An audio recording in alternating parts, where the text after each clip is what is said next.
जिनमें 6 बटेश्वर के रहने वाले वसुदेव को विवाही गई थी। सबसे छोटी इसकी बहन थी देवकी। कंस अपनी सबसे छोटी बहन देवकी को सबसे ज्यादा मानता था। एक दिन कंस बोला है बटेश्वर पहुंचा है, एक बात कही है, वसुदेव हम तुम्हारे स्वभाव को निहार करके बड़े प्रसन्न हैं और हम अपनी सबसे छोटी बहन की शादी तुम्हारे साथ करना चाहते हैं, तुम्हारे क्या विचार है? अब वो क्या कहने वाले थे उनके सामने, मना करता मानता। कहने लगे महाराज जैसी आपकी इच्छा, अगर आप हमारे साथ में अपनी छोटी बहन का विवाह करना चाहते हैं तो हम तैयार हैं। और बोला है कंस अपनी बहन देवकी से, बहन हम तुम्हारा विवाह कर रहे हैं और बटेश्वर में जाकर किसी को दबना नहीं, कह देना हम भगवान कंस की बहन हैं, अगर तुमसे कोई कुछ कहे तो हमें आकर के बता दे, बटेश्वर से उठाना, मथुरा में आके जिंदा गाड़ देंगे। मेरा हृदय इतना दयालु है। और बहन परेशान न हो, इधर बटेश्वर से बारात चली।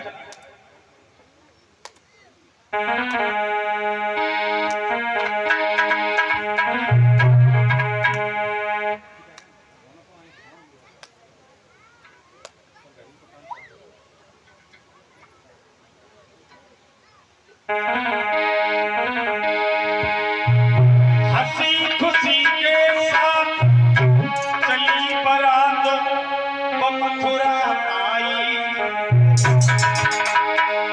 घर मंडप लो गड़वाई रे देवकी करे सगा।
इधर वसुदेव के साथ इसने विवाह पक्का कर दिया और शादी कर दी। और देवकी वसुदेव का विवाह हुआ। लड़कियां सब गीत गाने लगी क्योंकि देवकी की विदा हो रही थी। और आप लोग भी गप्पा लेना थोड़ा, ठीक है, बार बार कहना पड़ता है। क्या मेरी बहन तू रहे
देवकी का विवाह किया, लड़कियां गीत गाती रही हैं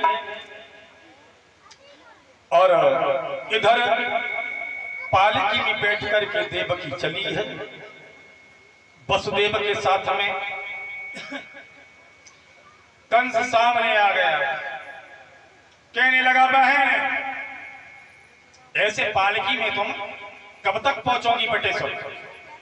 हमारे रथ में बैठो, हमारा रथ हवा से भी तेज चलने वाला है, बैठो।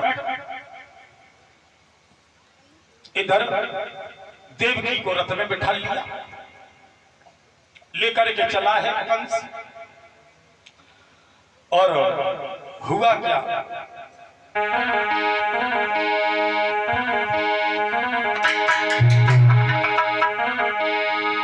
कंस बोला चलो रथ में बैठा के चल दिया है कि रथ में देवकी बैठ गई और पीछे से एक रसाला और बाके पीछे कंस राज वसुदेव।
कहने लगे कंसराज अपनी बहन को लेकर के जा रही हो, नहीं मालूम है तुम्हें इसी का 8वां बालक तुम्हारा काल होगा। काल जो इतनी बात सुनी बड़ी हंसी खुशी से ले जा रहा था, बाल पकड़े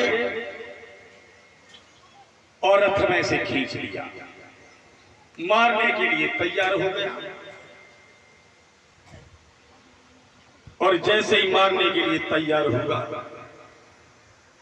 बीच में वसुदेव आ गए, कहने लगे कंस इसे न मारो। कंस कहने लगा वसुदेव अभी तुमने आकाशवाणी नहीं सुनी, इसका 8वां पुत्र हमारा काल होगा और मैं मरना नहीं चाहता, जी भर के जीना चाहता। अगर मैं मर गया तो हमारे प्रजा के लोग हमारे पीछे रो रो के मर जाएंगे, क्योंकि मेरा हृदय बहुत दयालु है, हम तो किसी को दुखी देखते ही नहीं। वसुदेव कहने लगे इसे न मारो, ये तुम्हारी छोटी बहन है और तुम एक अबला के ऊपर हाथ उठाओगे। कंस बोला अगर जे जिंदा बनी रहे तो हम जिंदा में रहेंगे, अगर हमें जिंदा रहना है तो इन्हें मरना पड़ेगा। बिना मतलब के तो हम नहीं मार रहे, क्योंकि बिना मतलब के बाप नहीं होता, और जान पे नौबत आ जाए तो बेटे का बाप नहीं होता। इसलिए भाई हम तो नहीं छोड़ पाएंगे। वसुदेव कहने लगे, कंसराज तुम नहीं जानते, ये तुम्हारी बहन है और सबसे प्रिय है। कंस कहने लगा, नहीं नहीं नहीं, सबसे प्रिय तो हमें अपनी जिंदगी है। तो वसुदेव कहने लगे, कंसराज कुछ सोचो। अरे क्या सोचे? अपनी बहन के बारे में मैं नहीं सोच सकता। क्यों? अरे मैं मरना नहीं चाहता, मुझे अपनी जिंदगी से बहुत लगाव है। हम मारेंगे। और जैसी तलवार उठाई फिर बीच में आ गया। कहने लगे, कंस सोचो। क्या सोचा? तो बोले, पूरे कंस इसको मार तेरी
कहा, न मारो अपनी बहन को। कंस कहने लगा, मैं बेबस हूं। तो वसुदेव कहने लगे, कंस मैं यमुना मैया की कसम खा के कहता हूं, जब तक हमारे 8 पुत्र नहीं हो जाते तब तक हम आपकी इस राजधानी को छोड़कर नहीं, आपकी मथुरा को छोड़कर नहीं। और भैया कन्हैया कोई बनाया जा रहा है कि नहीं? कहां गए सेठ जी?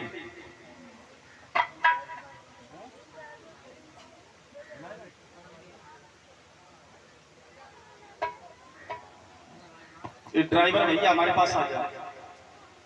अरे ड्राइवर साहब,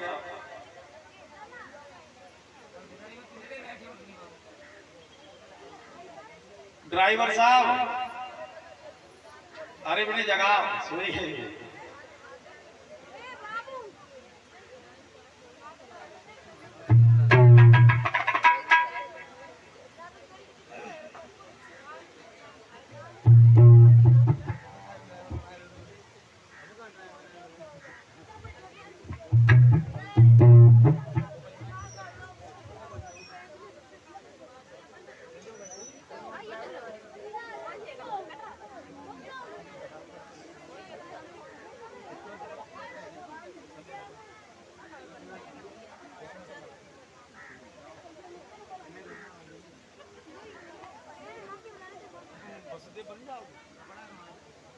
अरे कपड़ा चल रहा है।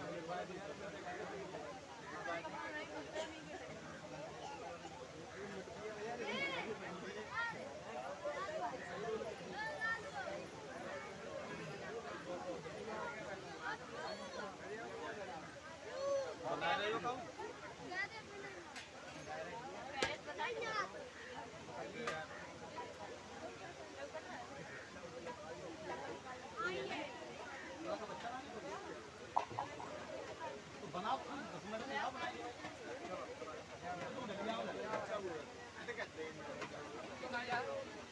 बोलिए गोविंद भगवान की। एक कीर्तन बोल लो सब लोग।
बिल्कुल आवाज ही नहीं आती।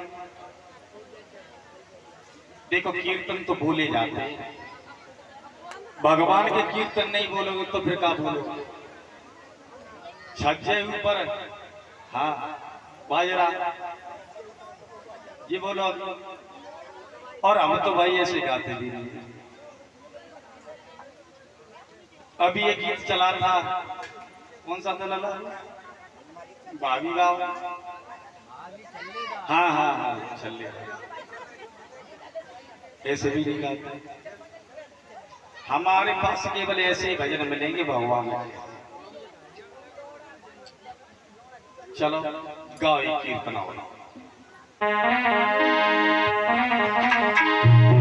मेरे श्याम की बागो लगायो और धारी की बागो लगायो गाली काली भया मेरे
Bye.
क्या बात है, बातें क्यों करने लगे आप लोग? बातें ना करो। देखो देखो जी बैठे। हाँ, और देखो वैसे आप लोग जैसे शादी विवाह होता है आप लोग बहुत सजते, हार महाराज नई नई साड़ी मुदरियां, झुमकियां वहां सज सज के जाते हो, लेकिन हम ये कहते भागवत में सबसे ज्यादा सजो। क्यों सजो बता?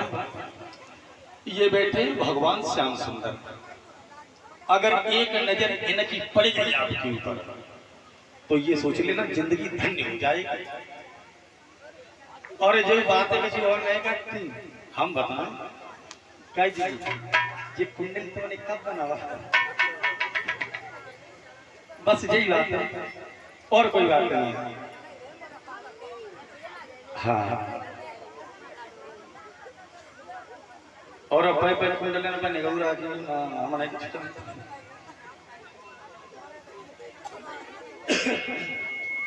जो स्त्री, हाँ एक बात और बताते चलें, आप लोग सतर्क हो जाओ। जिसका भी पति जो सोच लो तुम्हें ज्यादा गिफ्ट करे हर चीज, जैसे कुंडल भाई झुमकियां भाई ये चीजें, सोच लेना कुछ गड़बड़ है। हाँ और स्त्री भी महाराज अपने पति से कब तक हित करती है? अपने पति से कब तक हित करती है? हम बताएं? कोई नहीं बताएगा। अरे नारे प्रेम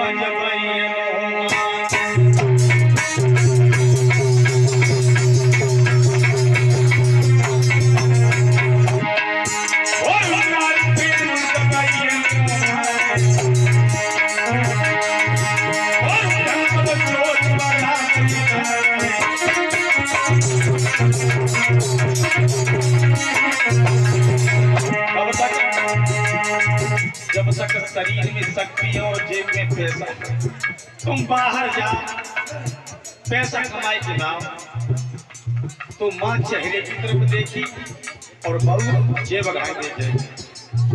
जब तक जेब उचकी उचकी दिखाई देती तब तक बड़ा प्रेम।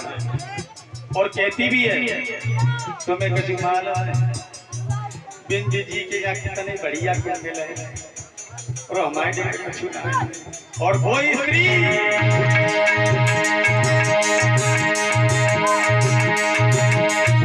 अरे पलकम की हुई रात प्रेम छुट जात नारी को भाई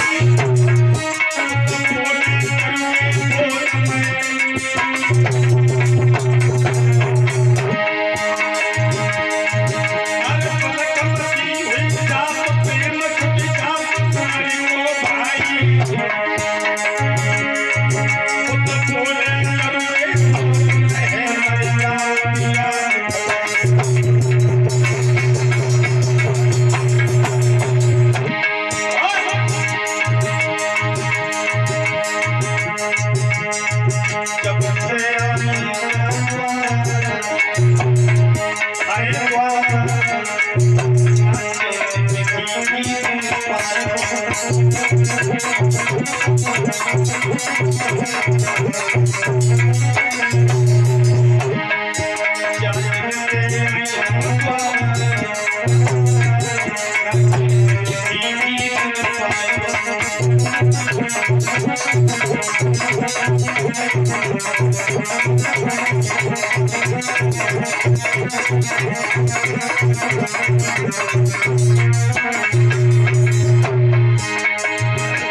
जाइए उसी जगह गौर करते हैं भगवान की कथा में।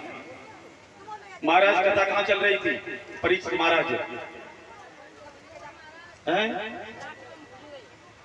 कहाँ चल रही थी कथा?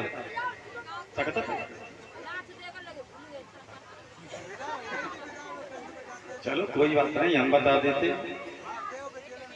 हाँ, हम तो आए भाई चिल्लाने के लिए, चिल्लाएंगे। आप लोग बता पाओ अन्यथा न बता पाओ, हमें तो भाई कहना ही कहना है। और इधर कंस ने अपनी बहन देवकी और वसुदेव को जेल खाने में कैद कर दिया और धीरे धीरे समय व्यतीत होता चला गया। देवकी के गर्भ से सबसे पहले एक बच्चे ने जन्म लिया। जब बच्चे ने जन्म लिया है, देवकी रोने लगी, कहने लगी महाराज हमारा भैया बड़ा दुराचारी है, इसे मार देगा। वसुदेव कहने लगे देवकी उस दिन की याद करो जब हमने यमुना मैया की कसम खाई थी और तुम्हें बचाया था, और मैंने कंस से वायदा भी किया था कि हमारे जो भी बच्चा होगा हम तुम्हें ला करके सौंप देंगे। इधर वसुदेव ने बात न करो, वसुदेव ने उस बच्चे को लिया है और ले जाकर के कंस को दे दिया। बहनोई साहब आ गए। वसुदेव कहने लगे कैसे लेकर के आए हो? वसुदेव कहने लगे महाराज हम तुम्हारे भांजे को लेकर के आए। अच्छा रख दो, ये लिटा दो। तलवार उठाई, फिर मन में एकदम सोचने लगे अरे ये तो पहला बच्चा है, मैंने इसे मार दिया तो मेरी बहन को बहुत बड़ा कष्ट होगा। हम इसे नहीं मारेंगे और हमें तो सिर्फ डर है तो केवल 8 बच्चे से है, इससे हमें क्या मतलब। कहने लगे बहनोई वसुदेव हम तुम्हारी भावनाओं से, तुम्हारी बातों से बड़े प्रसन्न हैं, हम इस बच्चे को नहीं मारेंगे, इसे ले जाओ, जब 8वां बच्चा हो जाए ला करके दे देना, हम मार देंगे। अब वसुदेव बड़े प्रसन्न हैं, जाकर के उस बच्चे को उठाया है और देवकी को दे दिया। देवकी हजारों आशीष देने लगी है कि भैया तेरी हजारों वर्ष की उम्र हो, जब तक इस यमुना में चल रहे तब तक तुम फलीभूत हो, तुमने हमारे बच्चे को छोड़ दिया। इधर नारद को क्या चैन था? नारद ने सोचा इस जहर के भरे हुए घड़े में अमृत ये कैसे हो गया? अरे कंस तो बड़ा दुराचारी है और इसके हृदय में ये भावनाएं कैसे आ गया?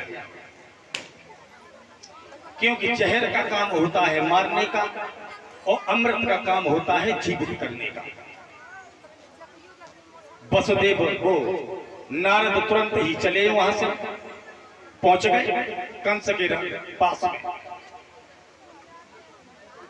कंस कहने लगा है, आओ देव ऋषि नारद, वैसे तो महात्मा हमने मरवा दिए हजारों,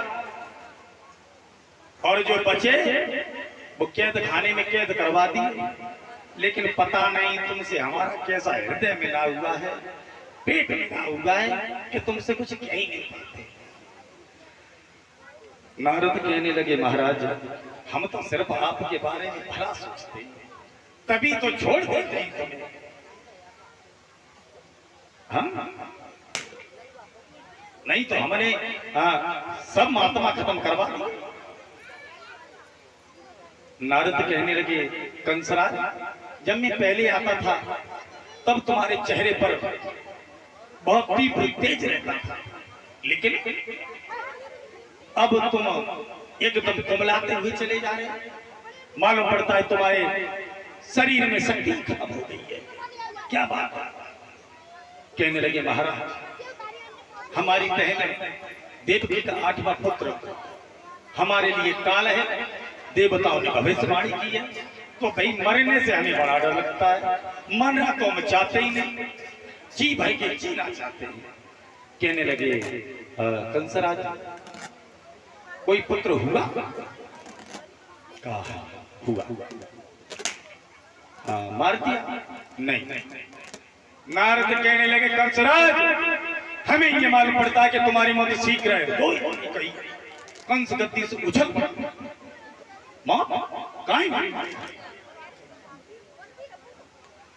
नारद कहने लगे, दिखाई नहीं पड़ती है, जब आती है तो दिखाई नहीं पड़ती। कंसराज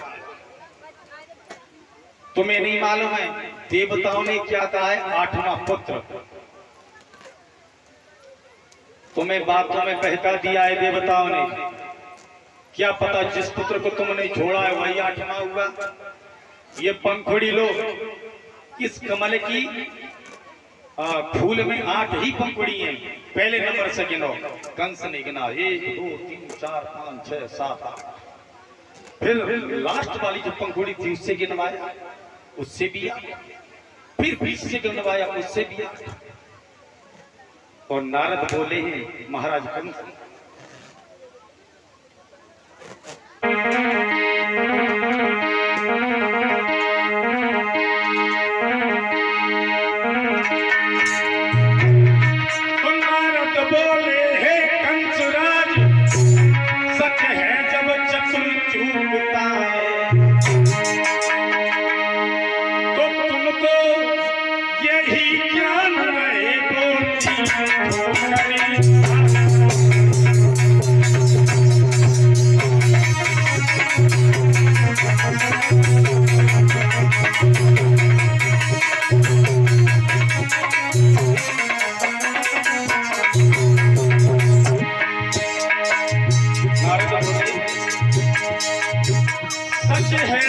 चतुर चूकता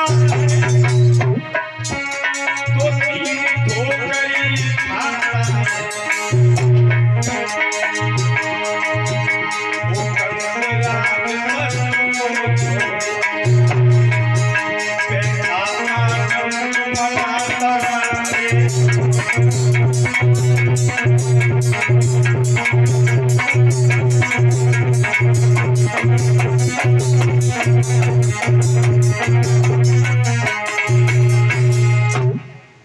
इधर कंस ने जैसे ही सुना, इधर देवकी अपने पुत्र को दूध पिला रही थी, भाग करके खील लिया, बहन इस बच्चे को हमें दे दो। देवकी कहने लगी, भैया अभी तो तुमने छोड़ा था इसे। कहने लगे, वो बहुत बड़ी गलती की, भूल थी वो भूल, अब उसी भूल को सुधारने के लिए आए। वो तो अच्छा हुआ जो नारद ने आके मुझे समझा दिया, नहीं तो मैं तो छोड़ने ही वाला था। उस बच्चे को उठाया, उठा करके हवा में घुमाया और दीवार से जाके पटक दिया। बच्चे से की मांस की लोथड़ी इधर उधर बिखर गई। देवकी रोती रह गई। इधर देवकी रोती रही है, वहां से कंस चला है, बड़ा खुश है। नारद ने पूछा मार दिया? कहने लगे हाँ महाराज मार दिया, बहुत अच्छा किया। कहने लगे महाराज हम जानते हैं कि तुम हमारे बारे में बहुत भला सोचते हो। नारद बोले कंस राज, हम तो भगवान से दिन रात प्रार्थना करते हैं कि तुम्हारा कब उद्धार हो जाए। हम तो बस तुम्हारे लिए ही जीते हैं और तुम्हारे लिए ही मरते हैं। कंस बोला हाँ इसीलिए तो हम तुम पर बहुत भरोसा करते हैं। इधर धीरे धीरे कंस ने देवकी के 6 बच्चों को मार दिया। इधर 7वें गर्भ में बलराम आए हैं, तो भगवान ने अपनी योग माया द्वारा उन्हें रोहिणी के गर्भ में पहुंचाया है। ये भी वसुदेव की ही स्त्री थी और बाबा नंद के यहाँ रहती थी। महाराज मालूम होगा। और जब कंस को मालूम पड़ा है कि हमारी बहन का 8वां गर्भ, वो 7वां गर्भ खंडित हो गया, बड़ा खुश है। इधर 8वें गर्भ में भगवान चले हैं।